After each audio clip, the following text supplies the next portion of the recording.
This is Mike from Fiberglass Site. What we have here is Cabosil or Aerosil, which is fumed silica. As you can see, it's a white powder. It's used to strengthen epoxy resins. Some people do use it with polyester resin. It's not recommended by the manufacturer, so we can't recommend it. But people have done it with success, but that's not what we're going to talk about today. You mix this with polyester resin for a couple different reasons. If you're working on a vertical surface and you need the resin to be less runny, you can thicken it with Cabosil. What it's used for mostly, though, is for making glues, because if you mix this with epoxy resin, it makes the epoxy resin much stronger and thicker, and you can use it as a glue.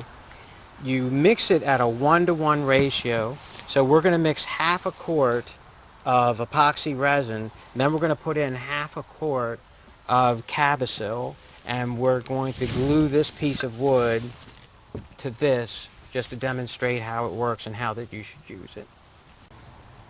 Okay, so if you watched our video on how to mix epoxy resin, you mix the epoxy resin that way, and then for a half a quart of epoxy resin, we put in a half a quart by volume of the Cabosil, and now we're going to use it to glue this down. This is just a quick and dirty demonstration. Alright, under perfect conditions we would have put pieces of foam every few feet, every 16 inches, every 12 inches to hold it up, but it's holding itself up because of the thickness of the Cabosil.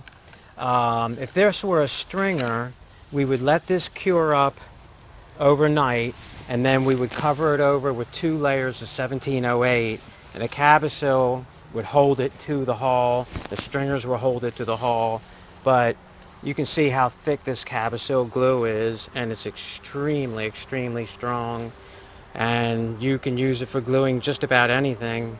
And this will glue, you know, if this were a fiberglass hull, it would glue it in. If it was a wooden hull, it would glue it in. It'll glue fiberglass to metal. It'll glue almost anything to anything. It's just a really good glue.